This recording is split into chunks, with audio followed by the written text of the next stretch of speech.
officially. Yeah, we're officially live. What's going on, everyone? All day IPA. My name's Cody. I'm here with Jacob LR and Austin Visuals. We just moved in together, kind of created or live in a creator's house now, and we wanted to start this podcast. We're still trying to figure out the name. I don't know which one of you came up with it. I think Jacob came up with Midnight Coffee. No, we personified the name. It's just based on our habits. That might not be a good photography podcast name, but I feel like it's a good, like, if there was like another podcast to do down the line, that's a name to table, because that's fire. Are we physically drinking coffee? I'm drinking coffee. And it's East Coast Midnight. Dude, you guys are reckless. What are you talking about? This is a lifestyle. This is a lifestyle habit. Coffee's fueled more photography editing ventures than any of my ever, anything I've done. I'll share the space. Yeah, I can't argue with you there. But anyway, so Midnight Coffee's on the table. If you have any other names that we could use for this podcast, it's going to be mostly photography based, but we kind of just want to have fun with it and stuff. And I think a good place to start with, just the first episode is just to kind of talk about us. Like we've all been full-time creator. We're all full-time creators, and we now live with each other in this fucking awesome place. Like, what has your experiences been so far? Like, what do you think about this lifestyle? I thought we were dating. I thought we were moving in like this. Dude, I didn't know. Like, we live pretty close. You know what I'm saying? I know where you live, dude. Just think about that. I mean, dude, your guys' room is pretty close. Yeah, I mean, to come see me though, you got to come upstairs. Yeah, that's like 2 adventures. I'm not prepared for all that. But yeah, we work and breathe and live photography. Everyone we talk to in a household talks about photography. Every goal we have correlated in between all of us is photography based. So it's as close as you can get to what I would assume the benefits of like an art school was. This is the different path. This is the modern path of being a creator in the day and getting to see behind the doors of someone else creating. That is cool. And it is really cool, like, living together so far, just watching everyone's different work ethics, then, editing or like whatever, right? But like, has this living together with like other people who are doing what you're trying to accomplish with your full-time job, has that motivated you more? Has that done anything for you differently than where you were living at before, I guess? Dude, I definitely think so. I feel like if I didn't, and I was definitely on the right path prior to being here, but I kind of made it a mission, because I moved all the way here from the East Coast. Like, I kind of made it a mission to just start with a clean slate and put in effort every single day and just see what happens while I'm here.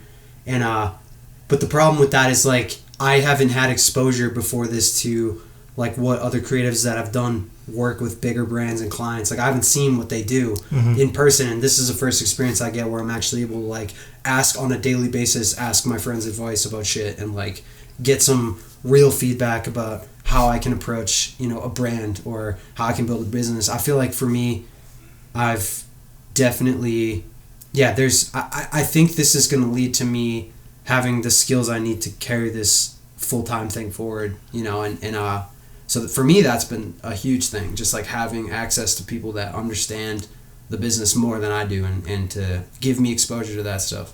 But I don't know. I mean, the real question is, what is the biggest thing that you miss from the East Coast? Dunkin' Donuts. Are you serious?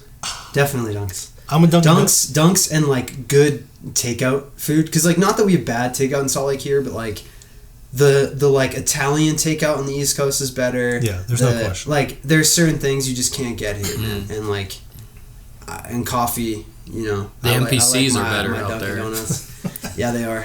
Yeah. They interact. Salt Lake's more. weird, man. It's cool though. Yeah, it's a little more non-interactive storyline. Do you guys feel more productive here? Or do you feel less productive? I think I do, but you do what? I don't know. Do baby. You talking about Mountain Dew? But no, I feel like I am more productive, and I think having conversations like when we like all are making lunch or something, right? And then we're kind of we're sitting in the kitchen and we're just bullshitting about what we're working on or whatever. Like, it kind of is just like, oh shit, like Austin reached out to 10 brands already and recorded a YouTube video, and I literally haven't done shit. Yeah, there's like an accountability element to it. It's the same thing with like even living with you guys in like the gym. It's like we all go to the gym every day, and like when you guys go to the gym and I don't go to the gym, I feel like an asshole, you know? And I think that is that's good. Same with like eating better, you know, eating better and just like there's certain components to my lifestyle that have probably improved just being around other people that are, you know, you kind of get held accountable a little bit. It's accountability. Yeah. It's like if you had a kid or something looking around, looking at your actions, knowing that like this is the third bowl of cereal. And you're waking up and your chonies walking around. There's a little hole hanging out the back. Like you got accountability now. You gotta dress the part. It feels like, and I think when you see other people's effort, you get to analyze how much focused attention you spend, and that focused attention doesn't add up well over time when you're left about your own devices. Sometimes there's like different types of people, and if someone is gonna like take a break to go talk to a friend about their idea or pace around their room for 6 hours as they lock themselves by themselves and have no other feedback, I think you can find more productive habits easier around others that you can check your opinions on versus like playing them with yourself and letting like your attention deviate wherever it's going to go. But now, like, with that being said, do you also, because now you're surrounded by a group of your buddies, do you feel that you get pulled away easier too, you know?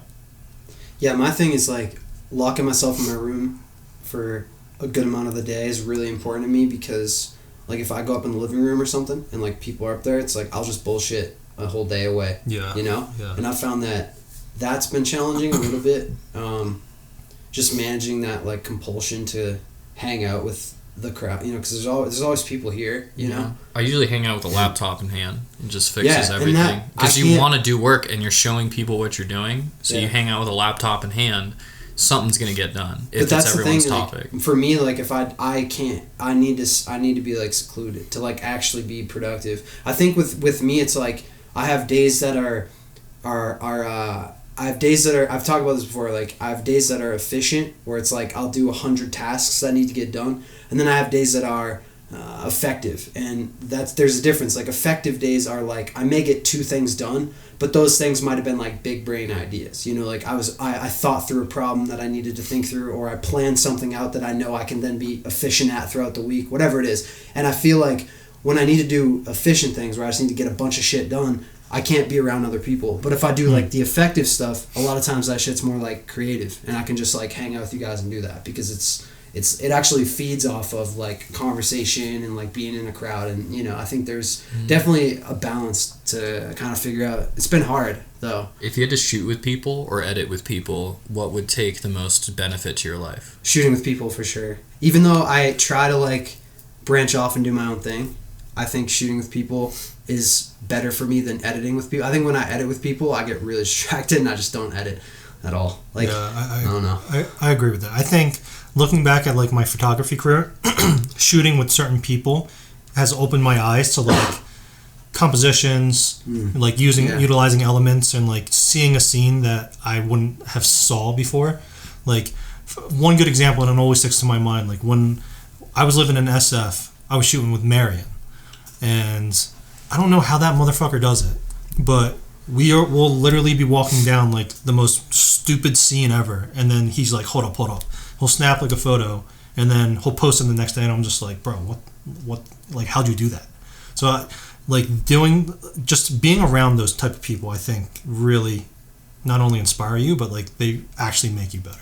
And I mean, you could say the same for editing too, but like, I think it's it kind of goes back to that efficiency versus effectivity thing, where it's like it may be you may get new ideas editing with people, but you're probably going to be less efficient, right? Like at least that for me is definitely true. Like I'm going to get way less edited, but like I sat in the room with you guys, we watched like, I think we were just like watching what was that climbing movie we were watching, or like that Netflix show, what was it called? They did the 12 Peaks. What? Maybe no, 12 Peaks. Is that what it's called? I think it's 14 Or Peaks. 14 Peaks. 14. Yeah, okay, yeah. so that So the we were movie watching where he that, but climbs the peaks. I was just, you know, I had all those photos from I had all those photos from fucking Lake Blanche, and I only edited like 5 or 6 photos that day or that night. But I chatted with AP for like a half an hour, and I learned a new technique. So it's like I got less done, but I learned something overarching that I like will apply to new stuff down the line. So there's obviously value creatively to like being around people. You know what I'm saying? You know like, what's funny? I just realized with being around people is that you can be around people and their thoughts and ideas like share verbally, but the people you visually interact with as a visual artist take the most inspiration in those points of your life. So the people you shoot currently with a lot, that you're rechecking their work just because you're the homie and you're supporting a friend, you ingest so much of their work that I feel like that makes more of a difference and an impact than their thoughts. Now like kind of zooming out, where like the people that you're following, that you interact with the most, maybe the 50 most interactive people on your whatever social, you're so inspired them. You're subconsciously like ingesting their work, and that if you follow a bunch of people you don't like their work, I think it hurts you as an artist. Yeah, versus 100%. if you surround your people with like, oh my God, I just like how they do this one thing and I have no idea how that plays out. Being around them, you see it, you hear it, and then you like visually see it as a finished product, and then you're like, oh, that connects a lot of dots. Dude, this is a really interesting idea. So what you just said brings to me like a big question. The idea like, so there's definitely people that everyone that has a social media presence that wants to be involved in a community. So the three of us for sure, but like just anybody that's involved on like either Twitter or IG, you're going to have two camps of people that you follow. Like you're kind of saying, you're going to have people that you follow because they're your friends and you've interacted with them. And then you're going to have people that you follow because you're inspired by their work and they're really way better than you and you feel like you can learn from watching them, or you're just really interested in their stuff. And then there's some overlap. Like some of the people that you're friends with will have an inspired. Exactly, yeah. But the majority of them don't overlap. The majority are kind of separated. And so for me, like finding a way to avoid accidentally soaking up inspiration from people that, and this sounds blunt, but to be fair, like to be real, like people that don't inspire me, but will. How about we if call you it just look at it all the time, visually ingesting garbage? Instead yeah. No, I'm just kidding. No, but think of it like this, like no, that's true though. It's like you have to be careful about, because even if something's not good, if you see it getting popular or you see it all the time on your feed, you might just subconsciously start to take it in. Yeah. And I think that's something that you got to be careful and avoid when you're in a community. Is there may be an artist that you're not a fan of, but you're interacting with them, maybe you're friends with them or whatever. But like separating where you're getting inspiration from your friends, I think is valuable. I don't know. Yeah. How about the separating the artist from the art in general? Because there's a lot of artists prolifically in history that are just horrible people. Yeah, for sure. I think if any of the most like highly regarded classical artists, if they had a Twitter account, most of them would be hated people. Probably. Like that's a fun thought experiment. The idea that like, I don't know, Van Gogh, like, can you imagine seeing that guy fucking tweeting? Are you kidding me? He's like, hey guys, I just cut my fucking hair off. Yeah, exactly. Like, that's crazy to think about. And I feel like that idea isn't, like, we don't contextualize that on Twitter because we're so immediately engulfed in people's tweets and, like, how they act on the internet. And we can't separate art from the artist. But, like, I do think that, I don't know, that's a conversation to be had. Like, should you or should you not? Like, I kind of do. I feel like there's a lot of artists that, you know, as people, I'm not so keen on, for sure. But, like, I really like their work. They're good at something. I mean, you know? just with the day and age of social media, like, I feel like it's impossible, almost, to an extent. Yeah. And, like, you're a professional. Like, if I, as an adult, don't like someone that did a really good job, that wants to, like, business-wise... Like, if I don't like the lawyer that's, like... attacking me and I'm defending myself and they're very good at their job, like that doesn't mean they're just a bad lawyer or a bad person. You know what I mean? Like I think there's a lot of just life circumstance. You get the wild card of life is dealing with other humans, and whatever weird journey their backlog was to get to that point, like they're the constant variable change. And like if we just see that as like people are people and they like have a variety of emotions and we just ingest what they do over time, sometimes you enjoy work more when you get to separate it. Because like it's just strange. It's funny because like historically my biggest inspiration I would say comes from artists that like historically had work or like past work, and like it just more and more of them are just not great people. They're kind of like the dirt bags that spent all their money pursuing a craft. And that's usually not a nice person. Well, it's also like, I mean, even like a lot of like think about like your favorite musicians. Like Kanye. 9 out of 10 of your favorite musicians are hateable people at this point. Like, it's just the truth, and that's crazy to think about because that's probably also correct for classical visual artists that we never got to hear speak. Yeah. You know, that's weird to think about, and it's like if you're. I guess what I'm trying to say is like if we look at like the proportion of hateability present in current people that are speaking loudly on social media, you'd have to assume the same proportionality would apply to classical artists that didn't have a way to speak those same thoughts. They probably still had them. Yeah. You know, that's crazy to think about. Like the same amount of people were probably also assholes, and then it's just like, is that enough for you to disregard 90% of classical art? That's really the question. I think then it's just like when you see a person be a kind person, generally speaking, and they have good work, it just like makes you love them and like feel like their art is like an added extension of them. Like when someone's like a kind person and they get to visually show how they look at the world, it like changes how it's perceived. Like you just like see things in a more of like a different light compared to like maybe like a wartime photographer that's like grizzled and grizzlied and it's gruesome and just real, and you just take that work more seriously, and when that person probably, you know, enters a room, you take that person as more like a impactful from that background that you see their work as. But regardless, like people that show kindness online, it's an easy place to get a little jaded, dude. Online, you know, you gotta pick those golden eggs when they hatch. Fucking nice people are a commodity, dude. You ever post on Reddit? Shit vanity. Dude, have you ever played Call of Duty online? Like, Yeah, No, dude. dude. Oh my god, bro. But like it's also too like with how things are, and especially like with the Twitter space and NFT space like being popular over the last year, how many people did we quote unquote seem to be really nice and really friendly people, but ultimately their true colors showed, right? Yeah, for sure.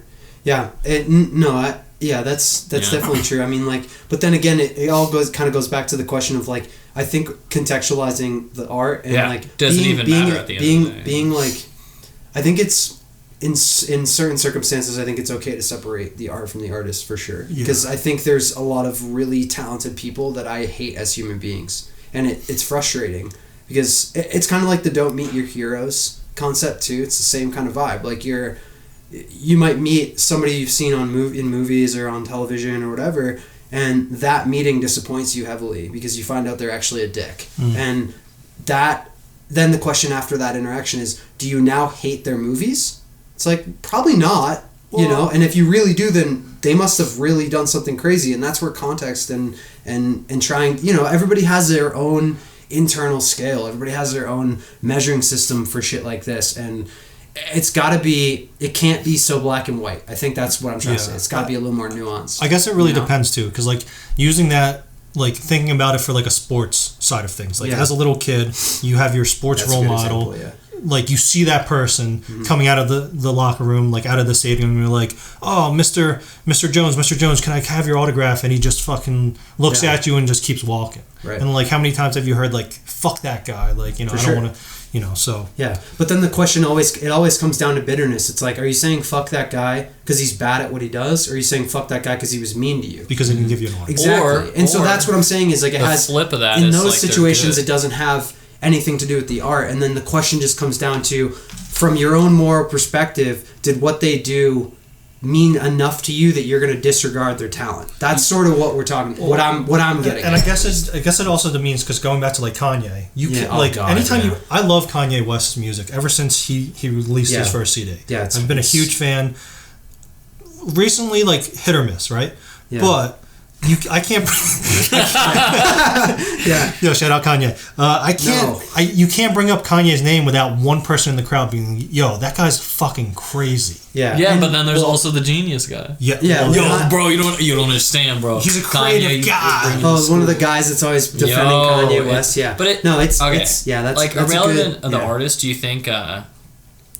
think like everyone I think has a feeling of like, fuck, that's so good. Like I'm mad it's so good. Yeah, of course. Like how do you think you separate, like, do you think that's a beneficial item to have? Oh, dude, envy is one of the best traits that human beings have. Whoa, chill, bro. No, let me explain. Okay. I have never been motivated by anything more than wanting to be in someone else's position. Damn, and dude, I think that's a I really could give you a hug controversial. for free, bro. No, but really, I think that's a controversial. Obviously, it's a controversial way to look at jealousy. But I think jealousy innately provides an opportunity to get better. Like, you recognize, like, there's a separation between me and this other person's skill set, and you can either get bitter and double down on the jealousy, or you can recognize your own jealousy, and then you can start to make some steps and try to figure out what to do to get That's better. actually an actual, like, legitimate term they have on the internet. What is it? Mad 'cause bad. Yeah, exactly. Yeah. Being mad 'cause bad has helped me so much in my life, because it made me want to get good. Yeah. Yeah. And there's a lot of good to be had once you decide learning is the more, like, prevalent option.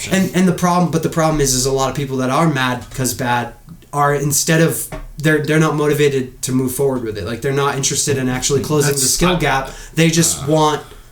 They want to pretend that person sucks, or they want to. How about we pity them though? It's a natural human of course thing. It is. Yeah, it's sad. Sure. It's sad because, like, sad because bad. Sad because bad. Sad because bad. Yeah. No, that's interesting. But you know, I'm gonna be honest. Yeah. I don't think a skill set has to do with success. I'm at a Not point in time. Not fully, for sure. Like, it's a combination of a million things, right? Like, I think you also get a little lucky. That helps. Luck is I like fucking, a little luck. dude. There's some goddamn lucky people in the NFT space. I'll tell you that. In the world, that's just a in world the world trait. Yeah. It's a trait of human nature. You rolled a 20 die, dude. You're gonna find out what you ran into. And it's like it's definitely it's all components. It's like skill, luck.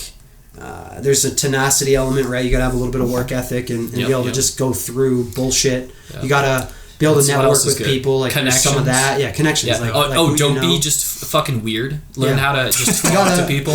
That's a great dude. Most underrated skill: hanging out. Just not being annoying, just hanging out. Yeah, I'm so annoying. Bro. Dude, I'm so sucks. I hate being annoying. Man, I hate hanging out. I just walk around. Dude. Oh man, I hate being annoying. That's a good. What else are underslept on skills? Oh, titling. If you're good at titling, you care about life. Photos. Anything, dude. Yeah, presentation. Is a better way to put it. Like globally, just like, how do you put things out? How do you share thoughts? Personally, I just do it randomly. I do anything in my recently imported file. I just click everything, and it's like a chef. I made you a meal, and all the dishes are just random tastes of food. No. See, that's why I argue against people just waking up and doing shit.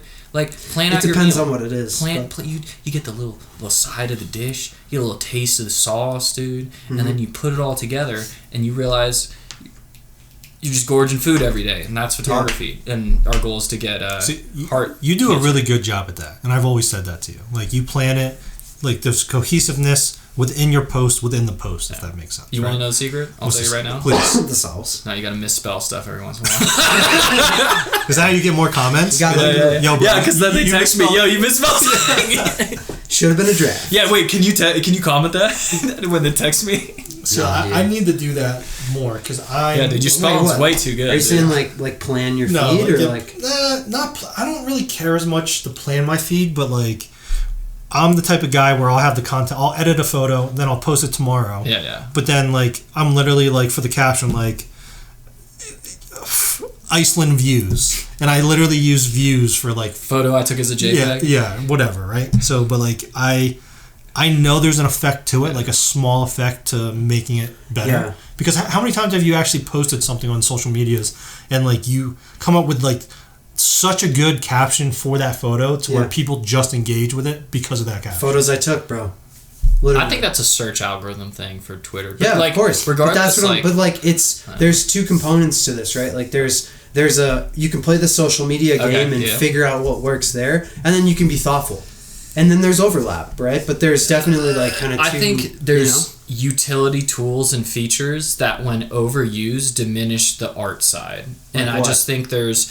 Give us an example. Wait. Let me plan it all out. But I also think there's artistic tools that, when bad at titling and presentation, will not perform because there's a function of presentation that is like, you can't put the fucking bow tie in the package, dude. I don't care if you put a bow tie in it, you put it in the package, I can't see it. Like, certain things have to be in order for it to present well.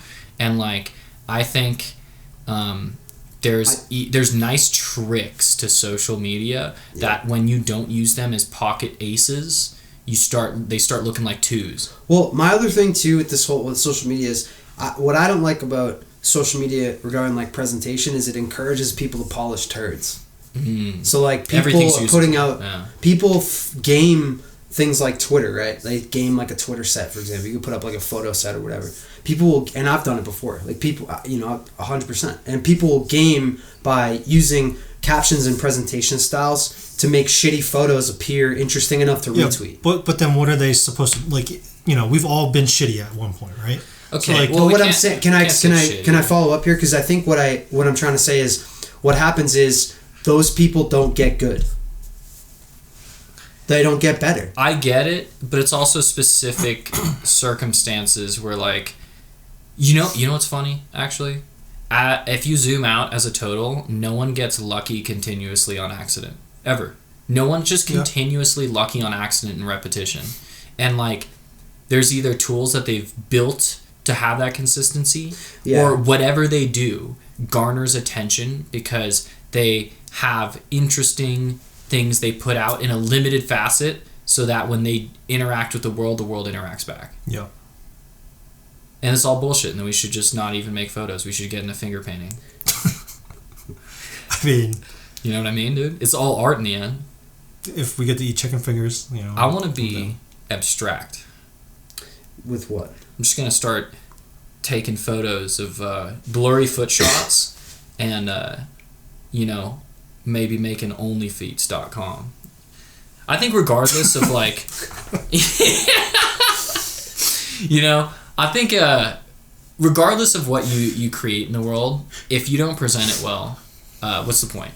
Because you took so much effort that you literally like waited in line and then cut like 4 people and pissed everyone off. But what I'm trying to say is I think a lot of people, and I used to do it, like if you look at my Twitter from 2 years ago, like I was polishing turds every day on my timeline. And what I mean is like I put all my effort into growing a following and gaming tweets, like figuring out ways that I could get more engagement on the same photos, where I could have put all that energy into going out and taking better photos, editing better, spending more time on the craft itself. Because inherently, if you have a shitty presentation style but better work, you're not going to get the same engagement, but you're definitely going to get a good base of engagement to build off of. And you can always get better at presentation. I think getting better at presentation takes a little less effort than getting good at the actual craft you're trying to present. And that's all I'm trying to say is I think that there are definitely ways social media promotes people not getting good at the craft. Like it kind of pushes you accidentally down this path of doing whatever you have to do to get attention. You know what I'm saying? With that being said, though, too, like looking at, like, I know it's a little bit different than photos, but like look at TikToks and Instagram Reels of the world and YouTube Shorts. Like, I'm the worst. And how many times do people say like, oh, the things that's going to do better is things that people can like realize themselves that maybe they could record something like this and post something like this. Like it can't be too polished. So like we're also in a world to where we're telling people to do less as well. Yeah, for sure. Well, that's kind of what I'm like. Social media promotes that. Correct. Well, that's kind of what I'm trying to say. I think social media, like, it's easier to navigate when you have a lot of work ready to use. But when you run out of work and you still want to continue momentum, the stress factor skyrockets because you're now repurposing tools, which is a great utility task. It's good at analyzing your own work, digesting it, realizing there's congruent color palettes or congruent themes. But what you end up, and what I personally end up in a place where like I feel like most people have seen most shots I have, which means for sure. in a process like there's certain processes that are fast turnarounds. In a slow turnaround process time, you can't just like invent new work or like develop film instantly or whatever, a handful of options where like, oh, gamifying social media means being consistent, posting, theming. That's great. You build a body of work, but when you run out, what happens? Well, and a lot of people go into that what happens now, and they're floating. Like everyone grows to a point where they become stagnant, and you either like live or die because stagnation kills your motivation. But when you get to the point of stagnation that you're talking about, when you run out of work, you've put in the max effort that you can put in at the time being and then you get work out and you have your max output. At that point, that's the time when you start to focus on presentation. No, it's when you start focusing on presentation, and that's when going down the rabbit hole of how do I get more likes, how do I get more 100%. Attention makes more sense for your brand. But I think the problem I see is that people aren't in that position, but they're still on a daily basis only focused on the social media when they should kind of have more of a balance of both. I think see a lot of scary people doing because, it on like, Twitter even particularly. The It's one like, stage past that I explained, like once you comb through once or twice or 3 times of your whole dude, archive. mine's bad. Exactly. It's bad, That's when you start getting that like metaphysical break as an artist where you're like, am I going crazy? Because I've looked at everything. I've looked at it twice. Yeah. I've looked at the trash can the same. I fucking flipped through and I've seen, and then I think that's when your body says you need to shoot stuff. Yeah, and if sure. not, you start hating your own work. And I think it's a cycle everyone goes through. I'm like, I hate my work today because I've seen it too much. Yeah, I think you have to like. I'm just all my kind of point with this is that like I think that there's natural points where focusing on certain aspects of building your craft and promoting it make more sense, and I feel like I see a lot of people not balancing that well. That's my own. I mean, again, look at my Twitter from 2 years ago, like, and then if you look at it now, like the way that I'm putting things together is definitely a lot cleaner. I'm thinking about it a lot more, and all of that is because I eventually just had this realization. I was like, I'm gaming the presentation, and I'm bad at photography. And when I had that realization, I decided to make changes. Ironically, both of our engagement has only gone down over time. That's fine. But that's like, yeah, you're right, dude. It's crazy. Like, because, dude, it's weird because it's very weird to go from having like 10K on Instagram, but getting thousands of likes per post or on Twitter, excuse me, then to going like to where I'm at now, which is like way higher, but getting a tenth of my engagement. It's so weird. I don't understand it's almost, how that there's a prime happened. spot of every artist growth on every platform, for sure, where they're a little bit of a hidden gem, but you know of them, and they're releasing their fucking primo heaters, where like the phase before this was such an upgrade now. They're like, you ever see someone, we could switch to that, you ever see someone breaking through a barrier where like, oh, they just flipped the switch? Dude, you know who flipped the switch this year? There's 2 people that immediately come to mind. Fucking Summer Wagner, she flipped the switch, and Samantha Cavett, dude. Both of them flipped the switch. But they have had the same work for a while, right? I mean, I'm saying 12 months, not 2022, like 12 months. So like, let's say back to last November. I just remember what they were putting out versus what they're putting out now, and it's just refined. They've already shot that? I think some of it is work they've shot in the past. Yeah, some of it, but I think there's a truth to like. You have like an untrained comb. Like when you have a big like archive of work, you start off bad at picking out gems and you get better. And I feel like they've just I don't know, they got it down, bro. Like look at their feeds on Instagram and bro, it's so nice. They just have figured out their styles, and like that's really cool to see. There's a handful of people that I think of that like had a breakthrough this year. Our buddy AP. Man. Yeah, AP's like I remember when so good.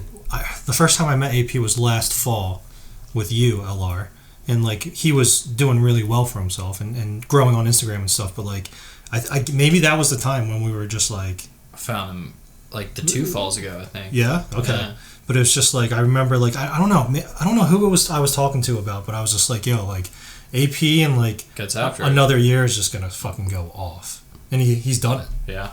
So it's so cool to see that though too, and then like it's also too like.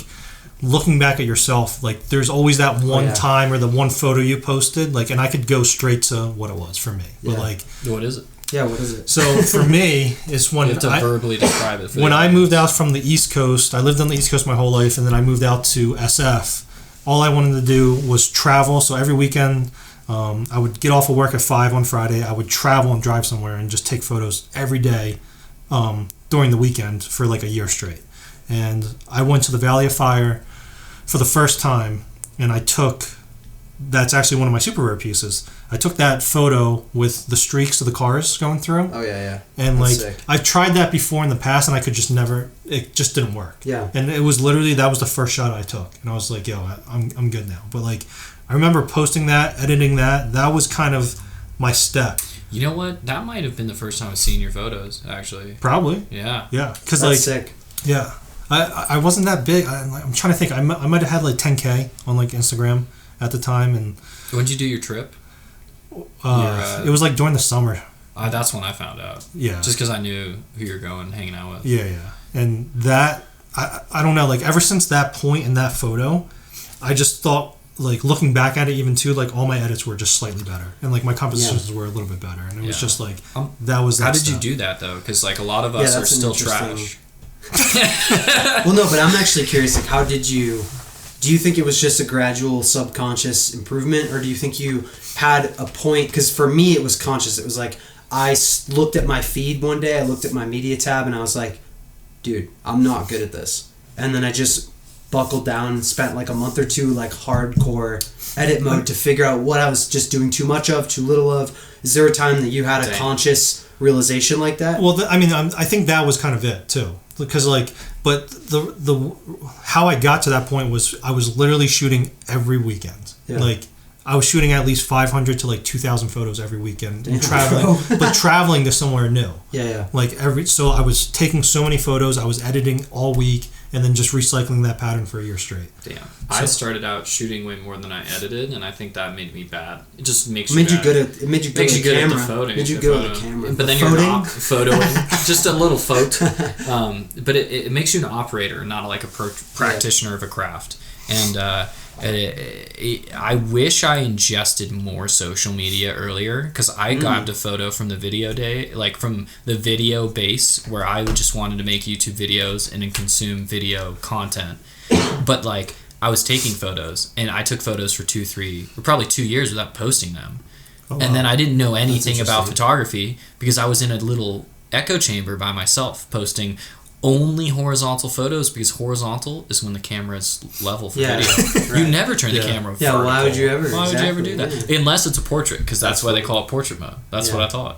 That's funny though. Like, I mean, that's not. First of all, that's not stupid. Like that makes complete sense. Yeah, it's normal. I'd say the normal path, I guess, before social. I think. But social changed everything. This is interesting because I feel like now I'm so motivated or so interested in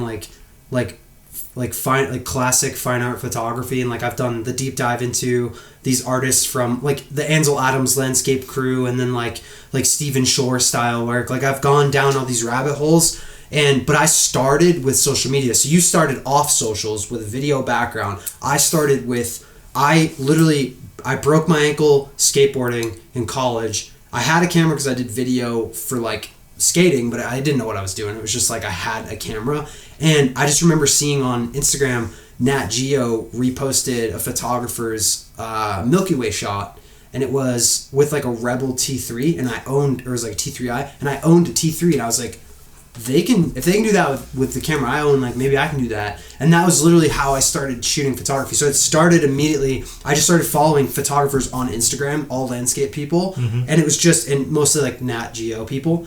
And that's how I started photography. My entire inspiration initially came from that. And eventually, obviously, I've gravitated to all these other things. But it's weird to think about discovering photography and just taking pictures without like any exposure to like what is happening in the scene. You know, that's what I got. Right off the bat, it was like, I saw what landscape photographers were shooting at the time. You know, was what I was inspired by. I was the same way. Like I never got into photography. My roommate, when I lived in Philly, was big into photography, and he would go out and ask me to model for him and all that stuff. But I didn't get my own camera until I started going on Twitter and looking at, like you said, photos. Like I remember looking at photos from the Bay and like Mount Tam with the low fog, Golden Gate Bridge, and I'm like, damn, like that's sick. That's so sick. I wish I could do followed that. Bay Area people. Like the only photography that existed to me was who was in my backyard, like promoting it. I didn't care. I didn't even think to care. Like, I know there's prolific people, but like my interests then were people in books that were dead. Here's a good question. How many people, just a rough ballpark, if you had to think out of 100% of people that are on Instagram, how many of them do it for the Instagram? Oh, dude. What does that mean? Like, how many people are quote-unquote photographers or content creators because of Instagram and other things, and they do it more for Instagram rather than just, I love photography. I like taking photos to be a photographer. 99.9. I think your origin. What do you mean? Makes me. You're that high though. But you're not that high. It's probably. I would say it's definitely a majority. Okay. It's got to be a majority, or over at least the 51, majority have like a component where a big portion of why they're doing it. Maybe not all. Maybe they do enjoy photography, but 100%. A huge reason they keep doing it is definitely the attention on the internet. 100%. But let's not blame them, because this is pursuing their jobs or pursuing presumably it takes so much time. It's probably one passion. Yeah. Well, the other thing is like I'm completely shamelessly admitting the fact that if you looked at my feed 2 years ago, like that was what I was gaming to get attention on the internet. I was gaming to get likes and to get followers and to build a presence. I remember. And now I'm like, now it's funny because it's like I care way less about that and a lot more about like how can I actually like create really good work. And I think that's where I transitioned from having a big component of it being like, oh, I love the social media aspect, to now it's like social media is sick, but I like would shoot photos every day whether or not I had social media. And now that I feel that, I feel confident that like I'm in the thing that I should be doing. So I'll admit I am a part of that 99.9%. No, 92. 92%. We adjust for inflation. For inflation. But I'm a part of that. And like still to an extent, like what you're saying, I would still go take photos just to do it because I know like it's cool. But still probably 50% or more of me is still doing it. Even like it's different for me or us, I guess we can say, because like that's our job, right? Yeah. So like social media is like our platform to build our brand. Though? Now that we all know about social media, whatever job we'd have, if we knew we could use social media to improve that job, we'd probably use social media. Yeah, of course. Yeah. Well, that's what so a better way or a way to think about this is, let's say you had a 9 to 5 again, would you still shoot on the weekends? With what circumstances? Like, would you still put in the effort that you put in on a daily basis right now on your off hours? If you had a 9 to 5, you knew that was all you're going to do for the rest of your life, would you still be putting in the same effort in your off hours? So that's a good question. Because I know I would. Like, I was 6 months ago. Going back to what I was saying, like when I was working 9 to 5, before I was full time, that's what I was doing. Well, that's what I'm saying. So it sounds to me like you aren't a social media lover, and that you're actually a photography lover. So I am both, but I will openly admit that like part of it is because of the social media. But like I said, when I was working 9 to 5s every single weekend, that's all I did. But the goal of it was for me to hopefully quit my job and go full time. Okay. Yeah. Ironically of all that is that like the photography is the fun part and the social media is the work part. Yeah. So like I would love to do photography without socials. Oh, dude. Oh my. But then again, the feedback you get. What is your feedback rate? And is current social media an We should talk about that. Feedback what do you guys think about? Yeah. What I would like to hear thoughts from you two. Because I have there's very no such thing. Opinion. There is okay. Strong opinion. 3, 2, 1. No one got shadow banned. Unless you said profanities or you post political content or you're showing your own b-hole pictures to get a couple. I'm not going to say no one. I'm not going to say no one. Some people got shadow banned, but most Maybe of the time, if you're an ex-president, most of the time you either didn't post at a good time or it wasn't your best work. Or it wasn't your most favored work by the community. That's if you're not getting flagged for hate speech, you're fine. You're fine. Yeah. Except for those couple people out there. Joe Cardamone, because apparently he actually got shadow banned. Yeah, well, dude. There was like an app that proved that he was actually shadow banned.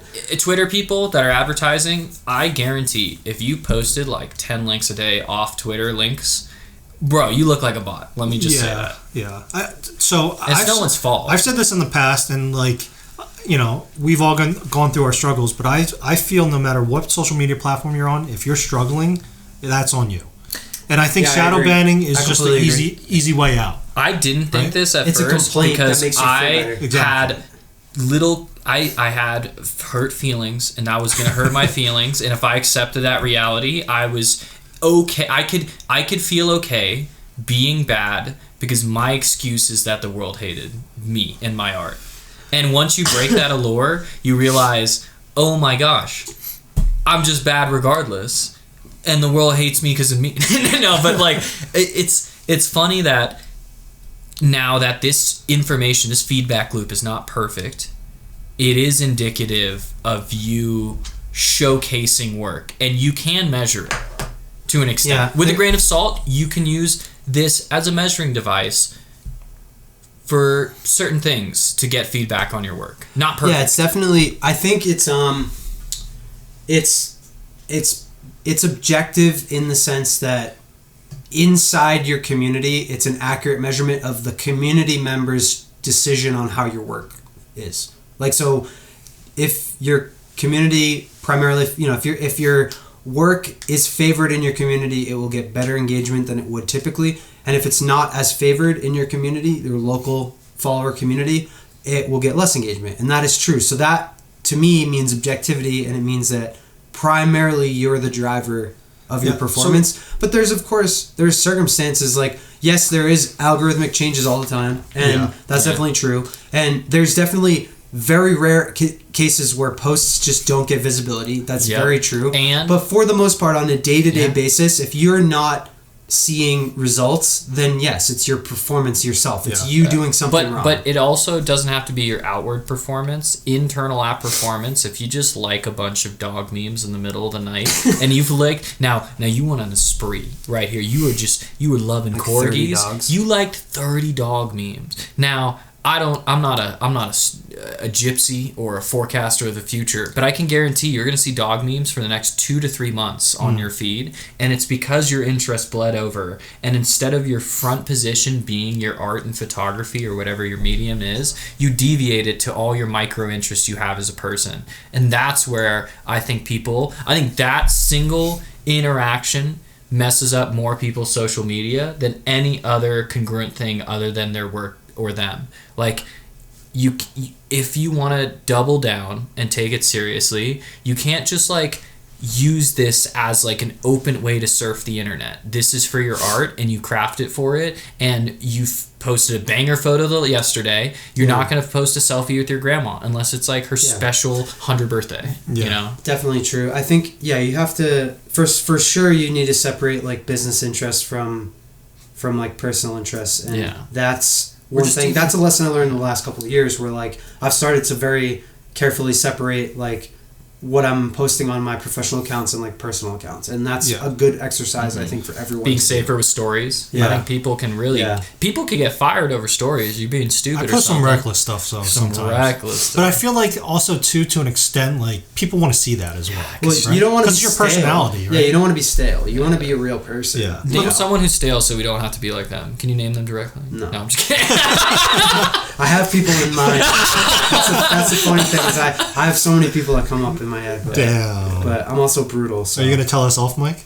Yeah, for sure. Okay, great. Yeah. But like look back at going back to like the whole like, is it your issue or the algorithm or whatever? Like look back at your photos, whether on Twitter, Instagram, whatever app you're using, and like the ones that blew up, like went crazy viral. Yeah. Were they some of your best photos? Yes. Yeah, in a lot of cases, exactly. This is the funny thing. There definitely are instances where I've seen a taste of virality on something that I think is sub tier.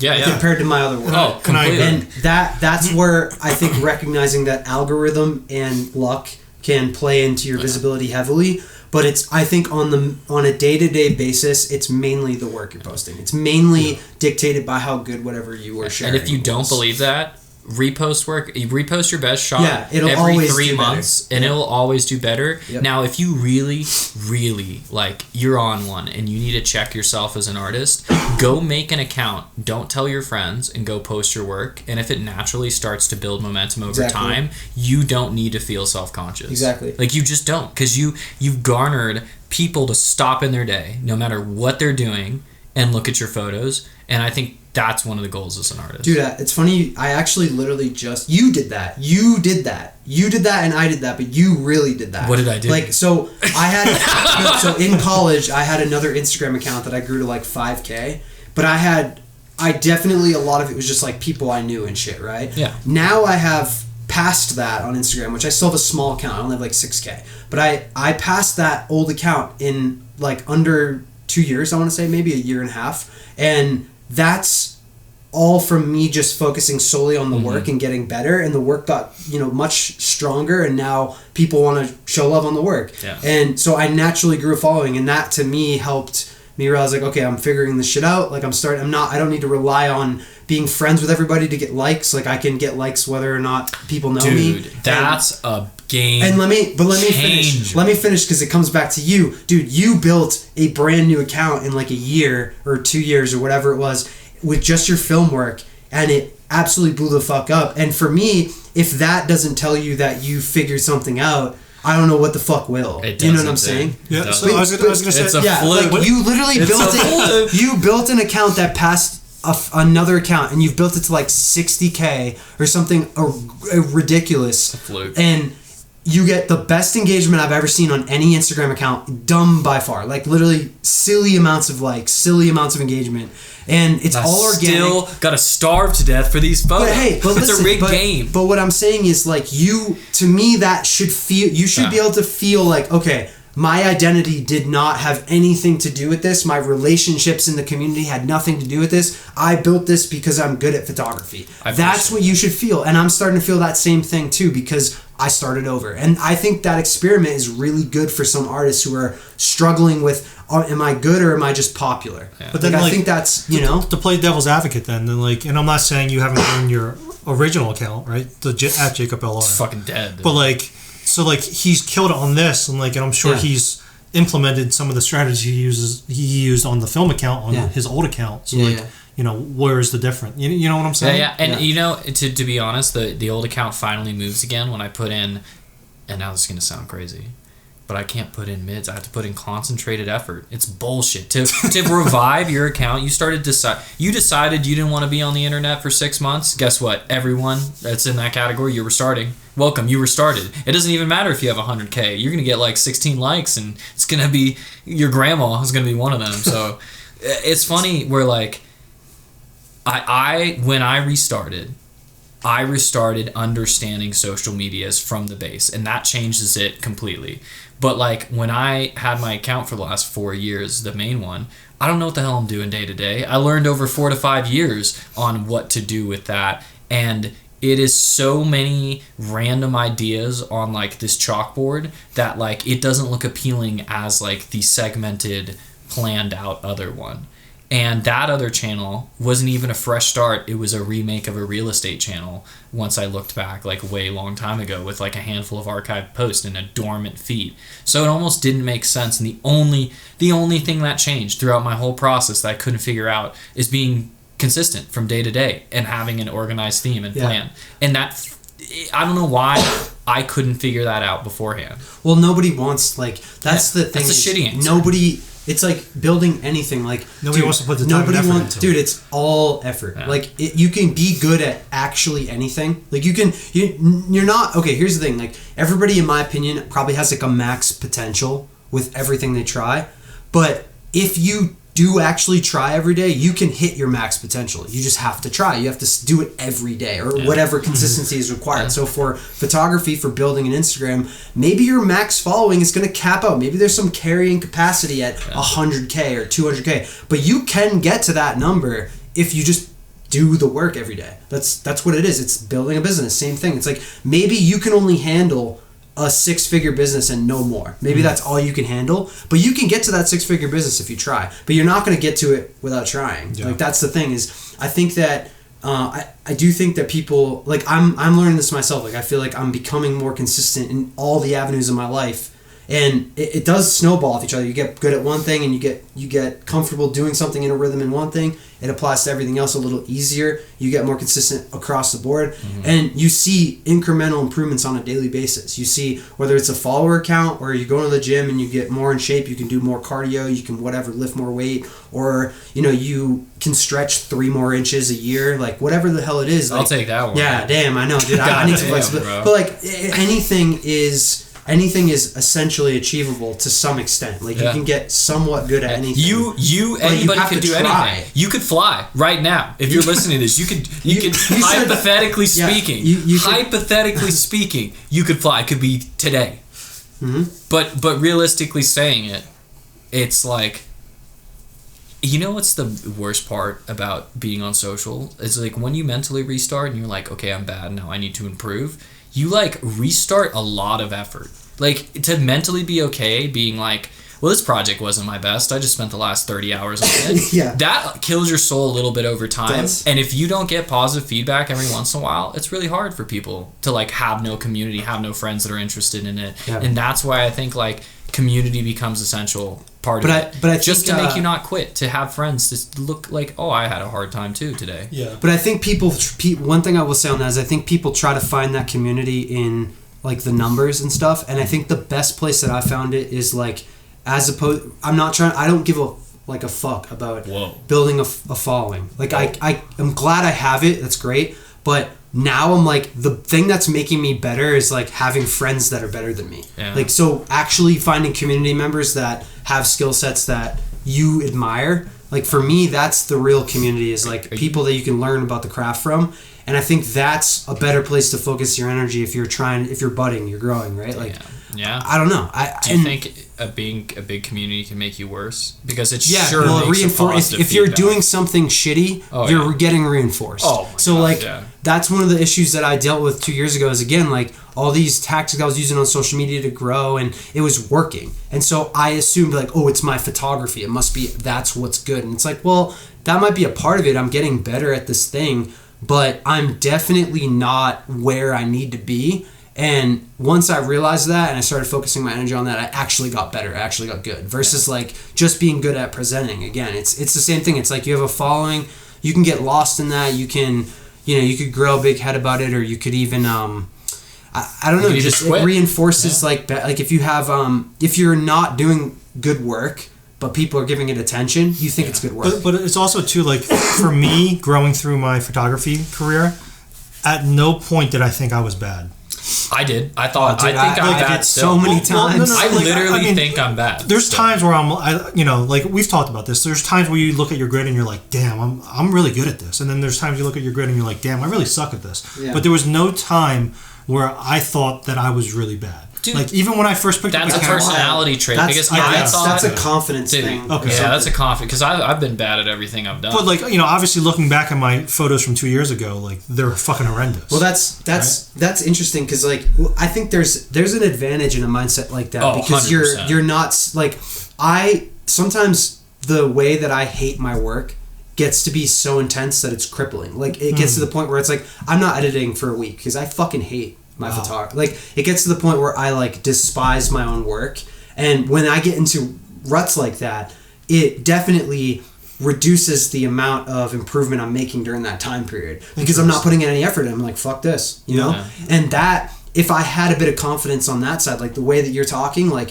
if I just always looked at my work and it's like, well, it's not great right now, but it's usually dope. Like if I had that confidence, I definitely would probably improve a little quicker. I think I wouldn't, to be honest. Maybe not. I don't know. I have this like weird destructive habit where it's like a David Goggins telling yourself as an internal monologue where like I remember vividly like 1 to 2 years of actively, and this was like when I was weight training and training heavily. I just remember like posting at the gym every single night at 8 or 9 p.m., trying every single hashtag combination under the sun, understanding social media in the sense of like you need to post 4x5s and carousels weren't a thing yet. A lot of things weren't a thing yet.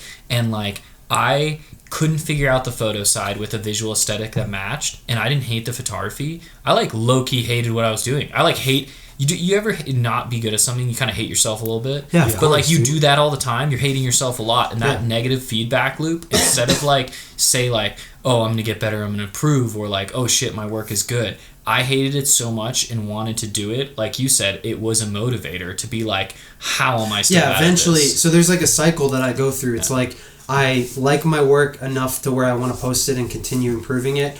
And then I go through a rut of like, damn, I'm really unhappy with this. Like, I don't know if I'm good at this. Like, and there's like a lack of confidence for a little bit. And I usually don't work on my stuff for a while. Like, it'll be like a week or two full, like blown, just break. And then I come back and I'm like, well, if I'm not good at it, maybe I can get good at it. And then I just start again, and it's just like a cycle. And then I go through this confidence boost, and I'm like, oh, I love my work again.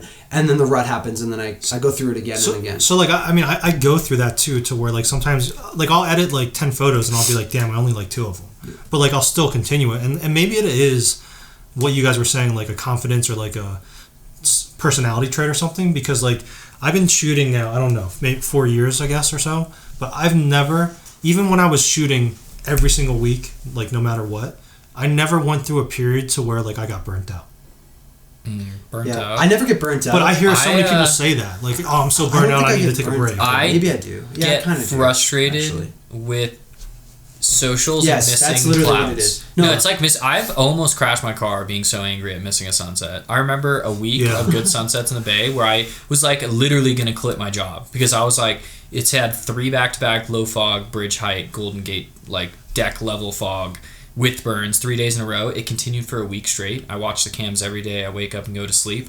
I usually, back when I started photography, I shot every day, just every sunset. We'd just drive around and look for something. Or it would be like, I would say every day to every other day for like 4 or 5 years. So it wasn't like, what are we doing at 6 p.m.? It's like, what are we shooting for sunset? And if we really don't want to shoot, we'll go 10 minutes away from the house. Like, we'll do something.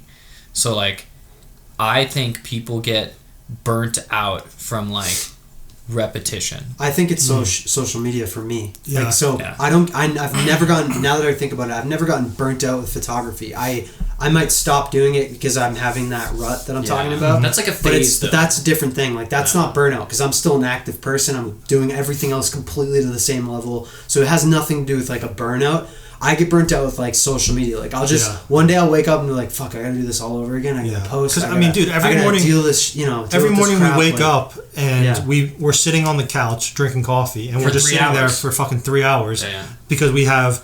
Each of us have 2 accounts on Instagram. Each of us have a Twitter account. Each of us have YouTube. Like, it's just like, but that's what we signed up for, I guess. That's what we signed up for, and we know the times now. We know to Yes. sit our ass down from 8 a.m. to 12 p.m.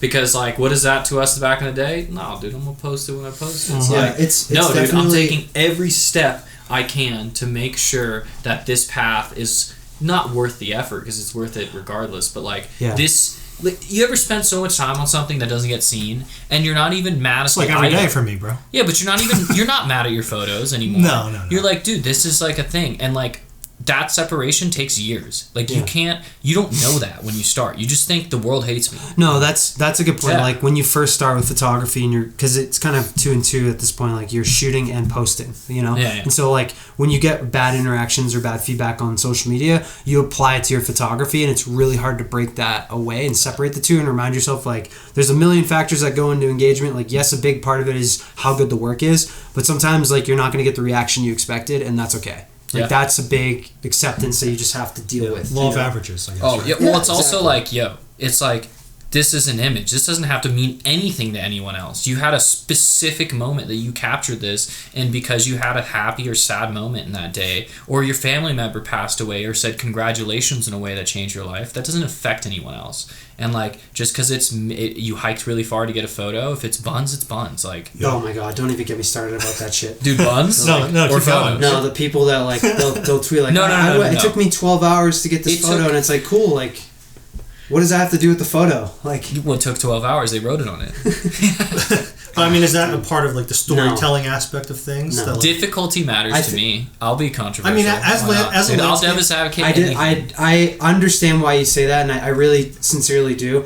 I just don't. It has no visual impact on the photo. That's why I think it doesn't matter. Agreed. Like, But- it does. Like, you could hike 12 miles on sea level, and like you could just walk in a straight line 12 miles and then take a picture of a car. It's like, that's not a banger. If you know what I'm someone takes saying? a Like, photo from the top of a 8,000 meter peak, and then but someone it's takes a cool photo helicopter- because of the peak. It's No, not a cool photo wait, because wait. they hiked up. And then someone takes a helicopter ride above the peak, Same arguably fucking thing. more visually impressive.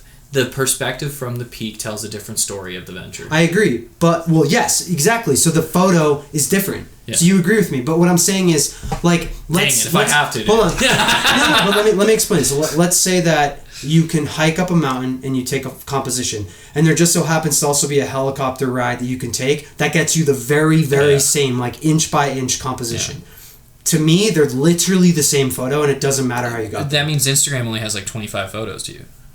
No, a lot of it. I mean, there's some repeat shit out there, which is fine. Like, I don't give a fuck about that. But what I'm saying is, like, I think that it's important to, like, basically, the photo visually should tell what you want it to tell. So if you want to tell people, or if you want the photo to display this tremendous hike, then maybe create a set of images. Maybe create some type of visual that shows that. Versus, like, you can't. I think there's a difference between, like, hiking up something and then taking a photo and talking about the hike up, meaning the photo is better, versus like actually showcasing that journey and like creating an experience for somebody to look at. And I agree, you know? but Yeah. like, you know, again, like we live in a more storytelling, like we were just talking about everything that goes in just one post, like the captions, like, you know, this and that or whatever. Like, so like, to me, there is like it's good to have that. Like Yeah. I'm looking back and I don't think I've ever said like, oh, it took me like I parked out here and slept out here for 3 days and whatever, right? But like, there's still something to it, I guess. I mean, dude, we just did Lake Blanche. I kicked my fucking ass. I made a whole video about it on YouTube. Yeah, I don't even like, I'm take not my disagreeing own with you, photos from that. but what I'm saying is, like, whether I got a flight up there in a helicopter or I took a hike up there, the photos are the exact same they would have been. That's what I'm trying to say. I don't know if I agree with that, but I do somebody agree with dropped the me off statement. on a helicopter and I walked around up there, I would have gotten the same You exact probably would have pictures. had more energy. You would take better photos. That's like a semantics based argument. I feel like what I'm trying to say, I think, like, you know what I'm trying to an say artist- is if you don't visually showcase the journey, then the journey doesn't impact the visual. That's all I'm saying. Yeah, yeah. And I think that is I something think we ran artists, into though, in the NFT create space. a persona on how they create their work. Where, like, if an artist has been like a non-Photoshop based artist that does practical effects their whole life, and then they started photoshopping and didn't say anything, like, they're not the same impact to me.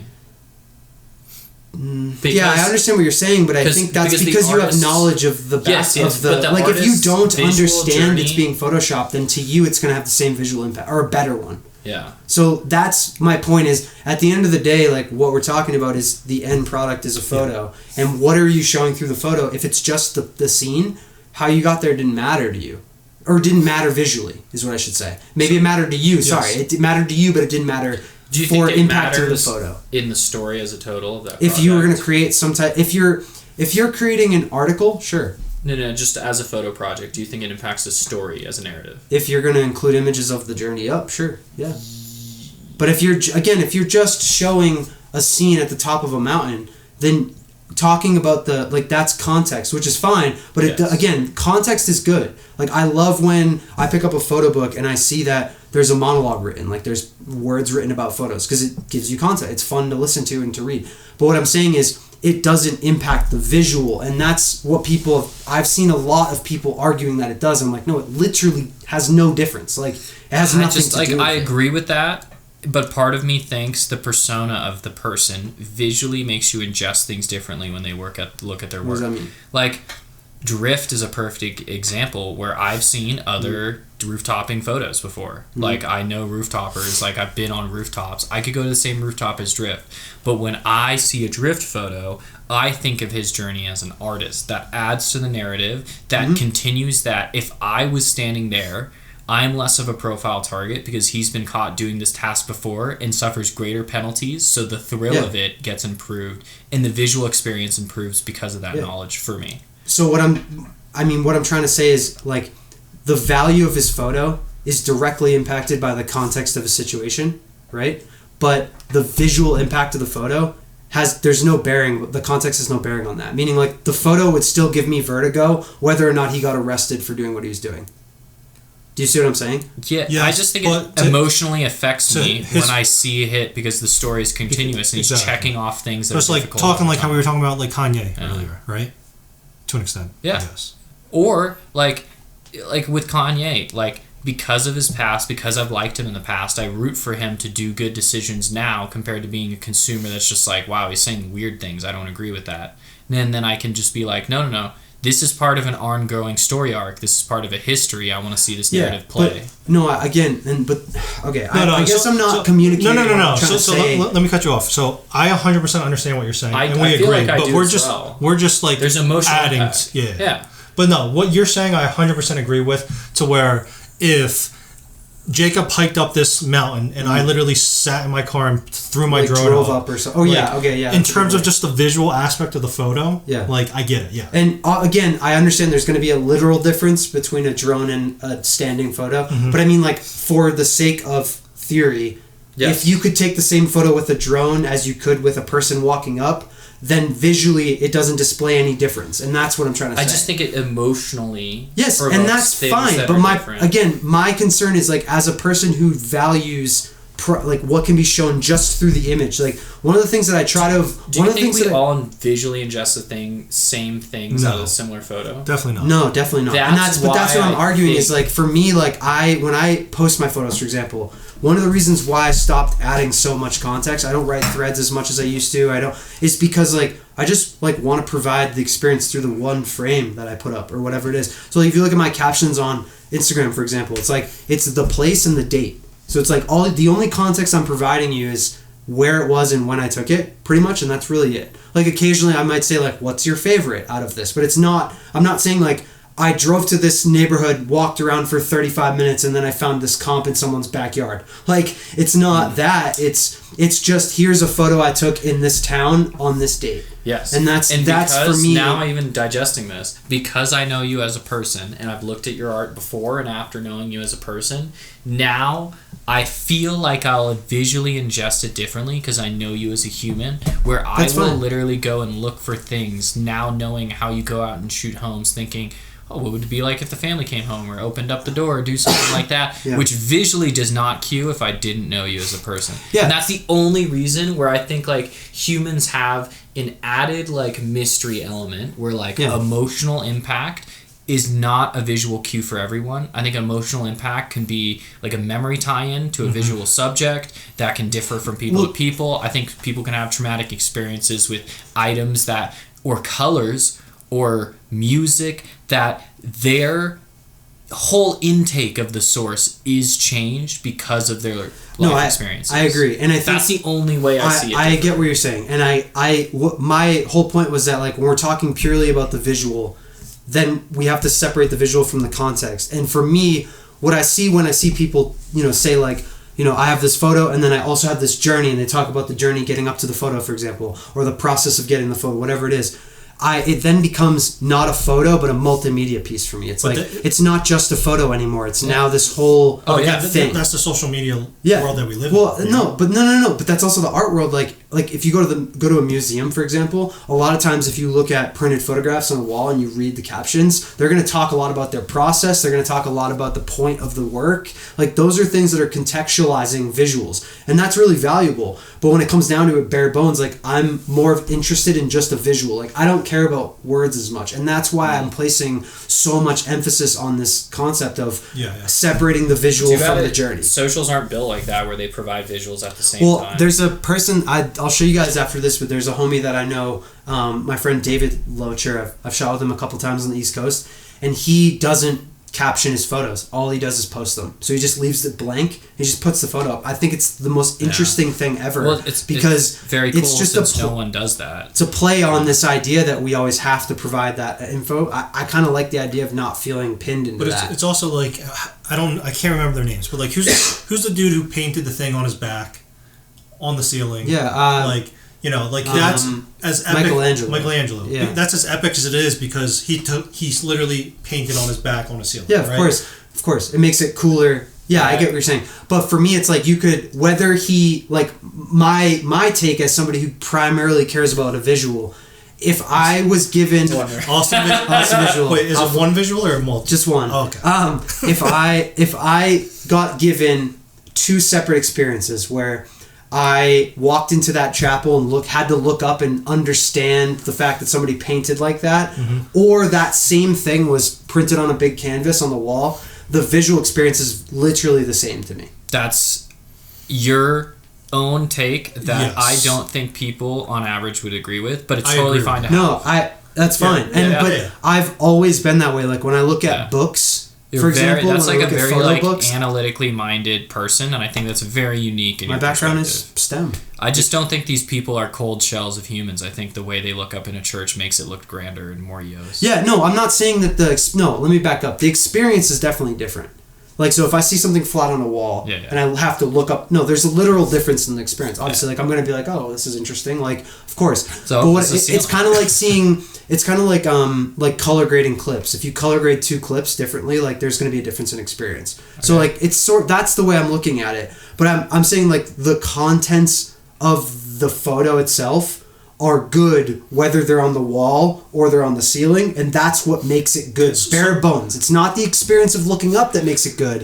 It's the fact that it's a good painting. Does that make sense? I see your point, and I would respectfully and happily like to hold my own opinion still, because I think the way that you ingest art matters, and I think a bad image can be placed in a visual display well, that it feels good, where you're like, whoa, this minimal frame printed on the side of the building looks cool, because the orientation's Yeah. different. But the Yeah. image itself can be boring, but the way it's presented makes it But interesting. so, like, but it's still fine. One of the things that you bring up is like, you know, the experience of like if you just see the photo or whatever, the painting on a wall compared to like someone laying on their back painting on a ceiling. Like, that experience would change your outcome. So then are you also saying, like, going back to what you were saying before, like just posting a photo saying like this is from St. Louis on January 3rd. Like, why can't they add like this was the biggest blizzard of St. Louis, like to add like they can add. I didn't say they right? can't. Oh, I said that it doesn't change the experience for me. If I'm viewing a photo on Instagram and somebody tells me I hiked 12 miles for this, and then another person posts a very similar comment and says I flew my drone up, like ignoring those captions, if they are both good photos, then I'll just enjoy them very equally. I don't personally, just because I don't know. For me, it's like I'll take a value. almost the same experience from it because I put almost all the weight on the actual subject matter. Yeah. It's just like the same thing regarding like if I want to climb a mountain and I can either physically stand there on the summit or see a photo of it, I'd rather stand on the summit. Of course, because visually it's a different experience for me. Of course, but I think that I don't think visually it will hold the same impact of just saving a photo online, even if it's the same exact frame compositionally, because when I see my image, I'm emotionally impacted in a way that I visually recognize things differently. But you visualizing or seeing your photos is very different from someone else seeing your photos because you know the experiences that you went through. That's why I think it adds value for me. Yeah, for sure. Sorry. No, I think I lost my train of thought. No, this is interesting because like I feel like I'm realizing how alone I am in this opinion because everybody I talk to about this seems to not agree with what I'm saying, which is interesting. Usually we back off like this little Dahmer vibe. Yeah, like I said, I agree exactly what you're saying in terms of the visual, but I am also a believer, like, for instance, like we were saying, if LR climbed the mountain or I took the drone, I will look at his photo and be like, damn, he really, like, he'll have some bonus points. Well, I never, okay. I'm not saying that, like it's not commendable. Like, I think what you guys are taking this as is me saying, like, no one cares that you hiked. No, that's kind of what I feel like when I say this shit, people take it like it's the same thing. I think that's an easy thing to read, though. Like, I think don't be like misconstrued where like we understand verbally what you're saying. It doesn't explain the visual even impact. if you guys do, I think that in the cases where people disagree with me on this, which is most cases, I think that they're taking it as me throwing shade at their process. I don't want that to be. I understand how it can stand that, you know what I'm saying? Like with this conversation, I think enough people have just not agreed with you that I think it's a general thing where people visually and emotionally impact value is higher than the pure visual instinct value. Yeah. Because like most people don't see things from an archival standpoint. They just like think of things tied in hand with whatever topic they're shooting. It's like I think like nuance of skill set doesn't matter to everyone. I think topic is the most topic is the most beneficial subject matter is the most beneficial thing that photography has because it deviates interests outside of itself. Well, that's what I'm saying though. Is that like I just think they add like emotional value to it. But regardless of that, like with the adding context or lack of context in photography, I used to only value the visual concept or the visual aspect or aesthetic, where like now a photo can be very valuable as like a documentation. It can be very valuable as like an item of resource to like showcase landscape from a non-visual aesthetic way, from a topographical way. Or like even that photos can be used for things that have nothing to do with the photo. Photos can be used for things that trigger your own memory that no one can ever have that life experience, and like you can't even explain that to people. And that's where I think fine art goes into reflecting, like collectors of fine art reflect experiences they've had, and it doesn't matter if you're the best artist in the world, because if they haven't had a life experiences that like is visual showcased by you as the artist, maybe they're not going to vibe with it, or maybe they just like visual aesthetic and they thought it was cool, and then they're like, you know what, I like Austin's visual. That's usually how I react to photos, like just null and void, mostly with void of pain. Just I like no, but like mostly just like visual, like visual emphasis. Like it's I'm just the like theme curious of your name. Yeah. Well, I mean, I think like I guess again it's going back to all of what I'm saying is like I'm not denying at all whatsoever the value of like context to work at all. I'm not. I'm just saying that like I think some people emphasize that more than me. And for me, I primarily am much more focused on just like what is actually in the picture. Maybe we've only seen it in a bad example in terms of like it. Well, I guess the landscape effect. photography one always comes up because it's just like the most, I think, natural, because it's just the conversation seems that's common, a conversation that's common, right? Because landscape is genre. gate-kept by difficulty. That's a common thing. Yeah, probably. Not like Of street. course it is. Street is gate-kept by skill set or like Yeah, availability. Like if you're for in the sure. world in a city, if you're not doing street photography. You're just not. Yeah, that's interesting. Like, Yeah, it's like gate kept by landscapes are- geolocation, and it's way smaller. Cities are smaller than wilderness areas. Yeah. But I also think like city has extreme repetition and chaos, where like people complain about an umbrella, and like an umbrella is a concept, and then they're stupid because they're like, "Wow, I rather shoot a blurry frame of somebody because that's visually more vague and interesting than like a cool atmospheric shot." And that's when I go, "Oh no, visuals like matter." Like well, I don't care. I tweeted about this very recently. I said like, don't focus so much on being different that you start to be very bad. Yeah, Because hilarious. I see a lot of that where it's like, Yeah. it's like I refuse all trends in the NFT space because so many people are trying to be different Yeah. and like be the first to do and something, they get right? yeah, exactly. They get so caught up in being a pioneer that they pioneer a shit path. Like they just start doing something That was a really bad. Leahy shit take. path? A Leahy take right Yeah, there. a like shit that. path. Yeah, like a shitnado. The shit boats are sailing. Dude, you know what? I'm so, maybe I've just been bad and that's it. I don't even have to be different to be bad. I can just be bad. Well, dude, that was my actual biggest issue like 2 years ago was like, or even a year ago, was like, I'm going to just be so different. It doesn't matter. And I realized I was like, I'm actually not good because of that. Well, and I had to like backtrack and be like, well, it's okay to have some fucking similarities for God's sake. It's No, like, for sure. you But I know? also think it's okay to be different and Yeah. like to figure out what you really enjoy to do Yeah, too. of course. But Yeah. I agree with your point. I think not too many, but there's some people who just go off the deep end. Yeah, and like yeah. just to really try to be different and again be the first. But yeah, just to reject like normalcy or something. And it's like, I don't know. Anyway. I think it's, it's hard to be cool. you know, what not I mean? I everyone don't can really- be. Not everyone can be like Austin. Yeah, dude, I don't Most know. people I don't have know how I do multiple it. visuals. I just got one. I don't know how I do it, Got dude. one. One continuous visual.